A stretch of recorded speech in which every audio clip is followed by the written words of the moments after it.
먼저 이사야 12장 1절에서 6절은요, 이사야 선지자가 하나님께 올려보내는 이 감사 찬송입니다. 그래서 다음 주일이 또 추수감사주일이고 특별히 11월 달은 감사의 달이기 때문에 오늘 이사야 선지자의 이 감사 찬송의 내용을 우리들이 함께 살펴보므로 우리도 감사의 은혜에 들어가는 여러분 되기를 바랍니다. 오늘 본문을 보면요, 이사야 선지자가 먼저 감사드렸던 것이 무엇인가 하면 하나님께서 진노를 베푸셨는데, 진노하셨는데 그 진노가 끝이 나고 이제 위로가 임하였다는 것입니다.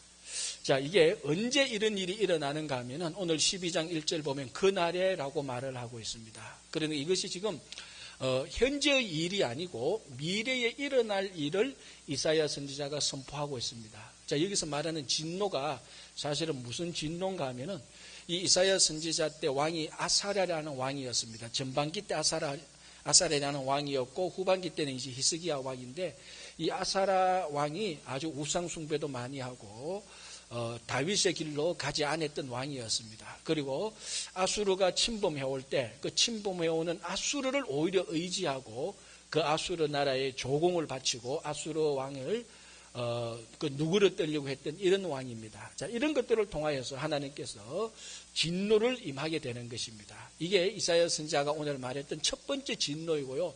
또 범위를 더 넓혀서 말하면 나중에 유다가 바벨론에게 멸망할 그 진노의 실현을 말하는 것입니다. 그러니까 오늘 이 본문으로 봐서 크게 두 가지. 첫 번째, 이사야 선지자가 있었을 그 당시의 진노, 아수르 왕 사네립이 들어와서 공격할 진노, 그리고 또 하나는 나중에 유다가 바벨론에게 멸망될 심판의 진노, 그것을 말하는 것입니다. 그런데 그 진노가 끝이 났고 이제 하나님의 안위하심, 즉 하나님의 위로가 임했다는 것입니다.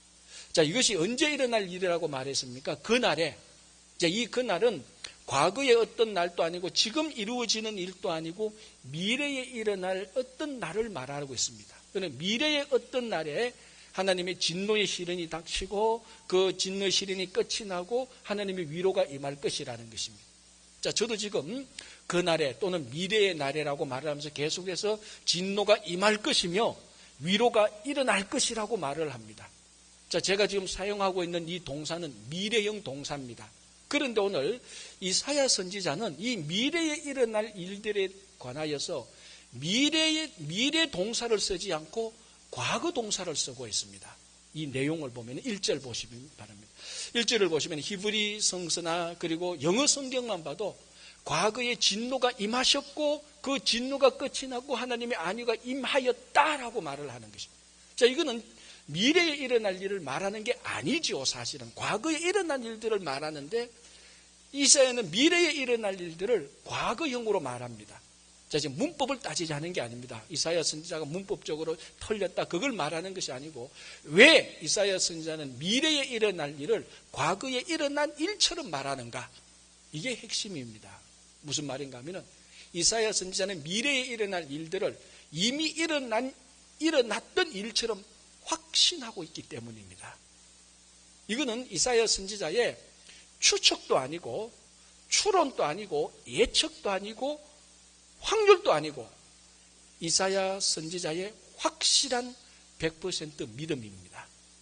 오늘 본문에서 우리가 진짜 이 시대에 다시 한번 우리가 가져야 될 것은 바로 이 이사야 선지자의 믿음입니다. 미래에 일어날 일을 과거에 일어났던 일처럼 100% 일어났던 일처럼 100% 확신을 하는 것입니다. 여러분, 우리가 살고 있는 이 시대에 얼마나 불투명한 것들이 많습니까? 불분명한 것들이 많습니까? 우리 개인적인 삶도 그렇고 우리 이민자의 삶도 그렇고 최근 한 주, 두 주 사이에 이 미국의 상황도 그렇고 우리 조국 대한민국의 상황도 그렇습니다.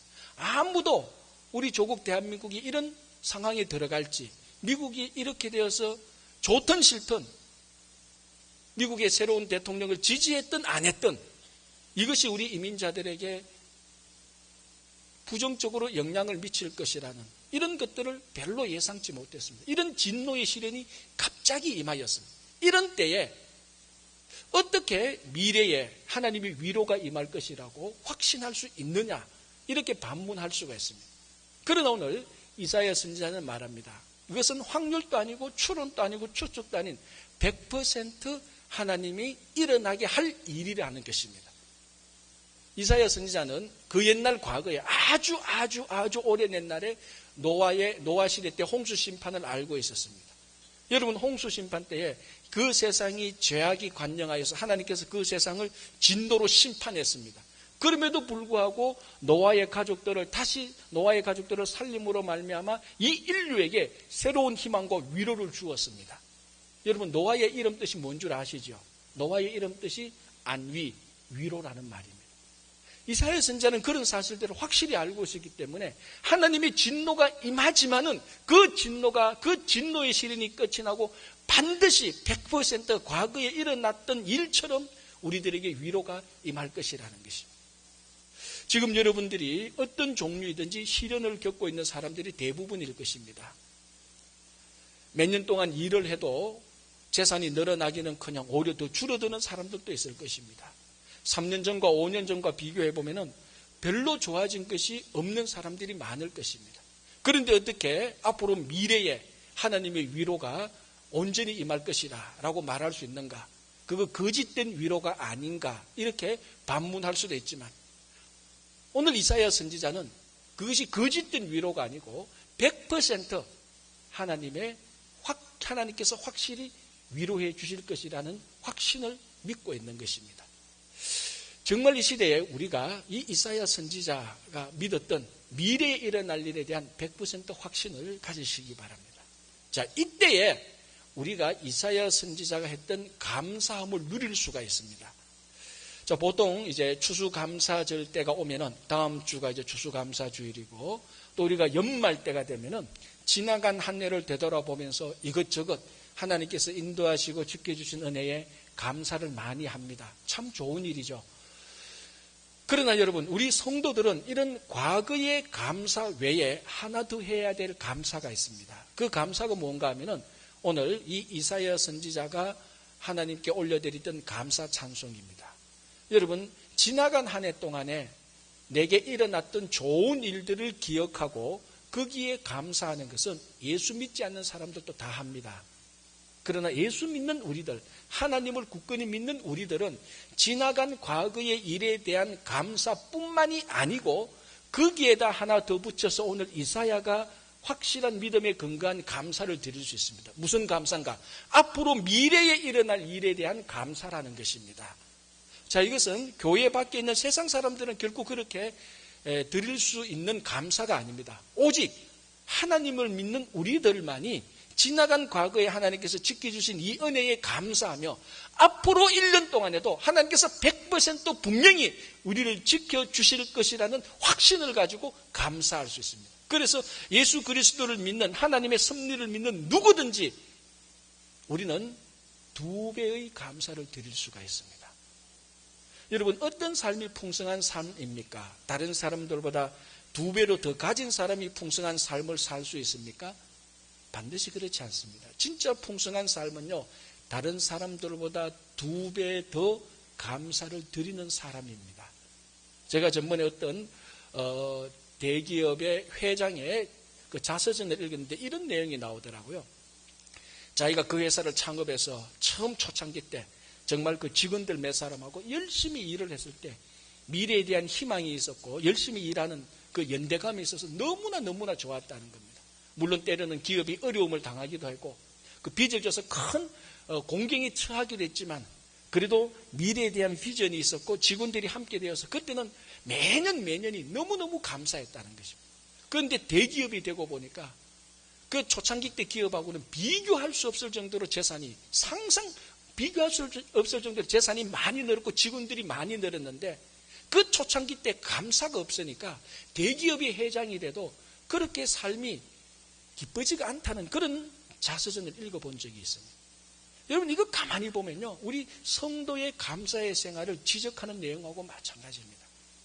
여러분, 누가 풍성한 삶을 살아갑니까? 제가 늘 가끔 하는 말이 있습니다. 어린애들이 장난감 많이 있다고 그 어린애가 절대로 행복한 것 아닙니다. 장난감 하나도 없는 아이도 충분히 딱지 하나만 가지고, 구슬 하나만 가지고도, 인형 하나만 가지고도 풍성한 삶을 살 수 있습니다. 그 자기가 가지고 있는 것에 대한 감사가 넘치면요, 그게 풍성한 삶입니다. 모든 성도들은 세상의 사람들보다 우리는 최소한 2배의 감사를 할 수 있습니다. 세상 사람들은 과거만 감사하지만 우리는 앞으로 1년 동안 하나님께서 큰 은혜로 우리를 지켜주실 것, 거기에 대한 100% 확신을 가지고 충분히 우리는 이 자리에서 과거에 대한 감사와 미래에 대한 감사를 하게 될 때에 진짜 풍성한 삶이 넘치고 기쁨의 삶이 넘친다는 것입니다. 정말 올해 추수감사절 때, 그리고 올 한 해를 보낼 때 2016년만 바라보는 것이 아니고 2017년을 함께 보면서 2017년에는 더 큰 은혜로 분명히 하나님께서 확실히 우리를 인도해 주실 것이라는 그 확신 속에서 감사가 넘치는 여러분 되기를 바랍니다. 자, 오늘 이 이사야 12장에서 가장 본질적인 감사는요, 하나님의 구원에 대한 감사입니다. 그래서 오늘 본문 2절에 이사야는 이렇게 말합니다. 하나님은 나의 구원이시라, 여호와는 나의 구원이시라, 이렇게 말하는데, 이게 가만히 보면요, 이사야 자기 이름을 말합니다. 이사야 이름 뜻이 뭔 줄 아십니까? 야훼는 나의 구원이다, 이 말입니다. 그러니까 오늘 본문에서 이사야 선지자가 하나님은 나의 구원이다 이렇게 막 외치는데, 가만히 듣고 보면 지금 자기 이름을 외치고 있어요. 자기 이름을 듣고 보니까 하나님께서 나의 구원이라는 신앙 고백입니다. 자, 이 고백이 오늘 3절에 보면 어떻게 또 이게 확대되는가 하면 이렇게 말합니다. 이사야 선지자는 여호와는 나의 힘이요, 나의 노래요, 나의 구원이시라, 이렇게 말을 합니다. 진짜 성경을 잘 아는 사람은요, 요 말씀을 딱 듣고 아 하는 게 있어야 됩니다. 왜? 이 말씀은 여호와는 나의 힘이요, 나의 구원이, 나의 노래요, 나의 구원이시오라는 이 말은 이사야 선지자가 처음 했던 말이 아닙니다. 누가 처음 했는 줄 아십니까? 이스라엘 백성들이 출애굽하고 홍해를 건넌 후에 모세와 이스라엘 백성들이 그 홍해에서 구원받고 난 다음에 불렀던 노래가 오늘 이사야 선지자가 했던 말하고 똑같은 순서, 똑같은 말입니다. 그때 모세와 이스라엘 백성들이 하나님은 우리의 구원이라고 말하고 뭐라고 말한 줄 압니까? 여호와는 나의 힘이요, 나의 노래요, 나의 구원이다라고 말을 하는데, 오늘 이사야 선지자가 그 말을 똑같이 말합니다. 홍해는 출애굽할 때 이스라엘 백성들에게 홍해는 구원의 바다였습니다. 그 바다에서 건짐을 받았습니다. 그 구원의 홍해의 바다, 구원의 바다에서 건짐을 받았던 모세와 이스라엘 백성들이 여호와는 나의 힘이요, 노래요, 구원이라고 노래했던 것을 이사야 선지자가 알고 아수르로부터, 바벨론으로부터 구원받은 이스라엘 백성들에게 이사야 선지자는 여호와는 구원의 우물물이라고 오늘 말하고 있습니다. 그래서 홍해가 구원의 바다였더라면 이사야 선지자에게서 그 구원은 구원의 우물물로 바뀌고 있습니다. 여러분, 우리 성경을 보면요, 우물에 대한 이야기가 많이 나옵니다. 그런데 대체로 보면은 성경에서 그 우물은 만남의 장소입니다. 자, 우리 예를 들어볼까요? 아브라함이 자기 아들 이삭의 아내를 데리고 오게 하기 위해서 자기 종을 저 하란 땅으로 보냅니다. 그 종 다메섹 엘리에셀이 하란 땅에 가서 이삭의 아내가 될 리브가를 만났는데 어디서 만나는 줄 아시죠? 우물가에서 만납니다. 우물가에서 만나서 다메섹 엘리에셀이 보고, 야, 이 여인은 우리 도련님이죠. 그러니까 그 종에겐 도련님 이삭의 신부감으로 충분하다. 그 우물가에서 이삭의 신부감을 만납니다. 그리고 이삭의 아들 야곱이 라헬을 어디서 만나는 줄 아십니까? 똑같이 우물가에서 만납니다. 야곱이 자기 형 에스를 피해서 하란 땅으로 가서 그 나홀의 성이 있는데 그 우물가에서 라헬을 보고 우리말로 하면 첫눈에 반합니다. 그리고 라헬이 죽을 때까지 그 사랑이 변하지 않습니다. 모세가 자기 신부 십보라를 어디서 만나는 줄 압니까? 미디안 광야에 있는 우물가에서 만납니다. 그런데 이 참 성경을 보면요, 이 우물가에서 만났는데 이게 전부 다 결혼으로 이어집니다. 그래서 결혼할 사람은요, 결혼 상담소 갈 게 아니고 우물가로 가면 됩니다. 남자를 만나거나 여자를 만날 수 있습니다. 아니, 성경이 그렇게 말합니다. 이 근처 우물가가 어디 있냐? 여러분, 이 구원의 우물은 교회입니다. 구원의 우물이 교회입니다. 자, 이 우물가에서 만나서 결혼을 했던 이 이야기에 구약의 이 사실의 완성판이 어디에서 나타나는가 하면은 요한복음 4장 사마리아 지역의 수가성의 그 우물가에서 또 한 번 일어납니다. 그때 남편 5이 있었고 지금 다른 남편과 살고 있는 한 여인이 수가성에서 우물을 짓는데 유대 남자가 옵니다. 그 남자가 예수님이죠. 자, 여기서 이 남자 예수님, 유대 남자 예수님과 사마리아 여인이 만납니다. 그런데 이 두 사람이 결혼은 하지 않습니다. 그러나 사실은 영적 결혼이 이루어지는 것이죠. 사실 이 영적 결혼이 참 성경적인데요. 이 말을 이단들이 하도 많이 사용해가지고 이 말 사용할 때는 저도 겁이 나요. 영적 결혼 그러면 또 이상하게 교주 흉내를 낼까 싶어서 그런 말은 참 안 쓰는데 그 사마리아 수가성 우물가에서 남편이 되었었던 있었던 이 여인이 진짜 영적인 신랑 예수 그리스도를 만나게 됩니다. 그러니까 이 우물가 예수 그리스도를 만나는 참된 신랑을 만나는 그래서 진짜 영생을 얻게 되는 구원을 얻게 되는 것이 전부 다 우물가에서 일어났습니다. 그래서 이사야 선지자는 우리 구원의 우물물이라 이렇게 말합니다.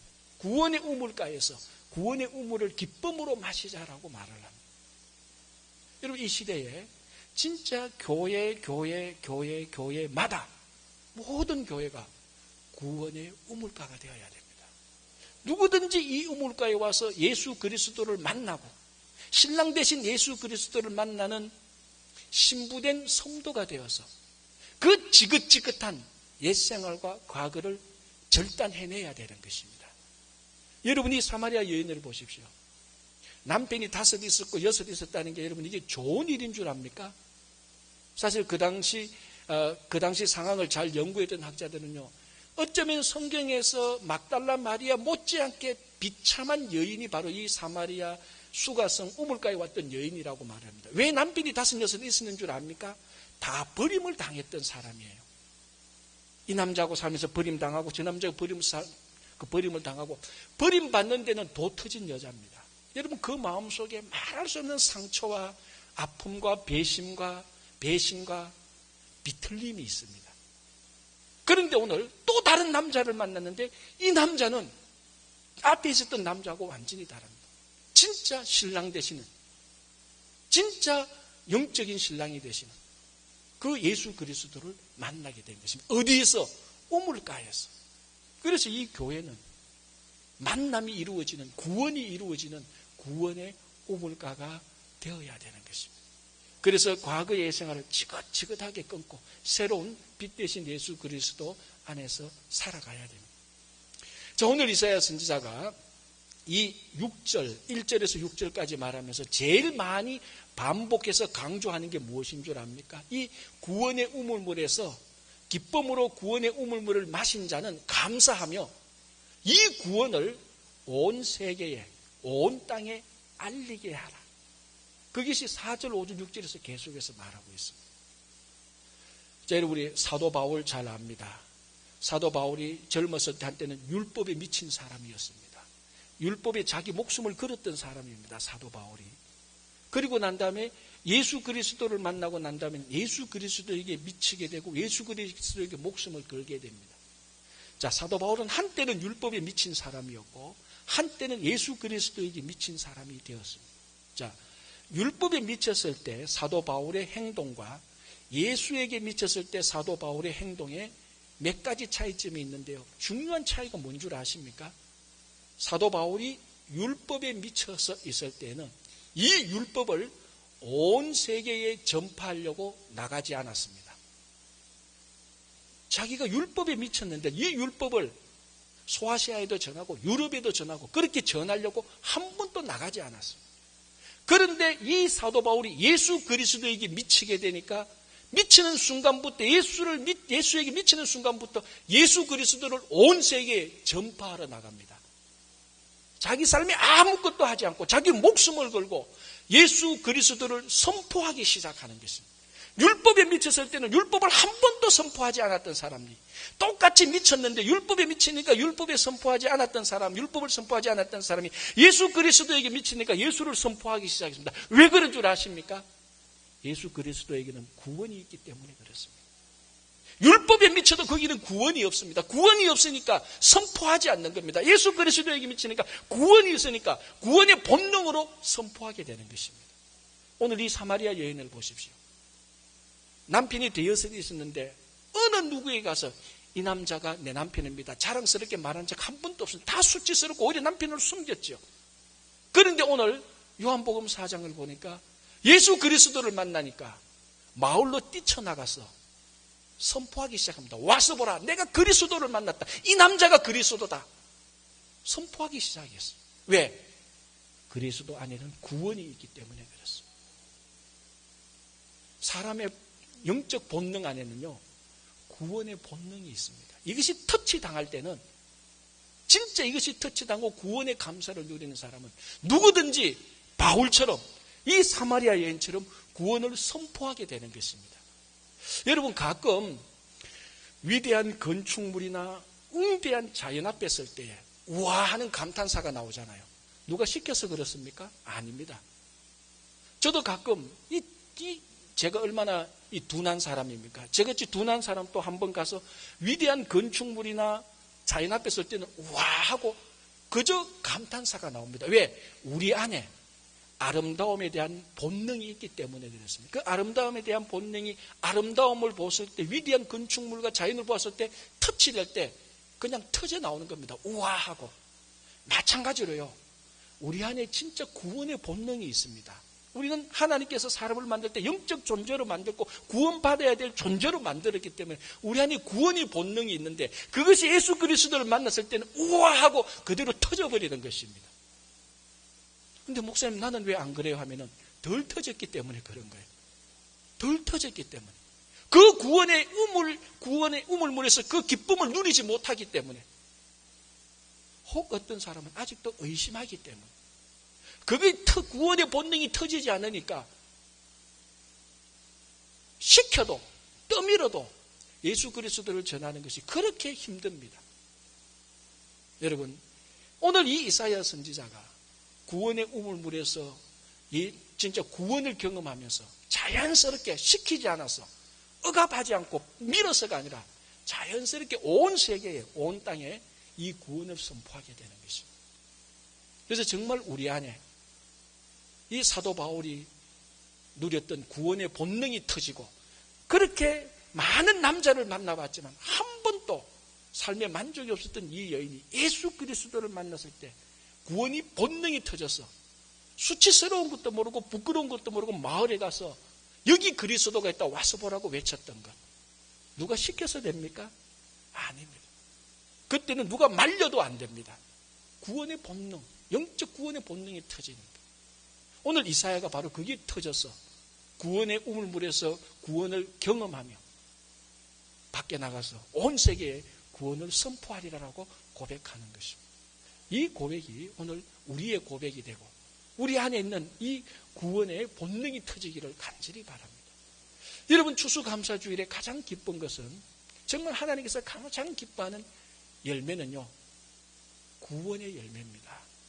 우리 안에 구원의 기쁨이 넘치고 우리 안에 구원의 기쁨이 넘쳐서 이 넘치는 구원의 기쁨을 다른 사람들에게 알게 하는 것, 그것이 오늘 이사야 선지자가 누렸던, 이사야 선지자가 선포했던 감사 찬송입니다.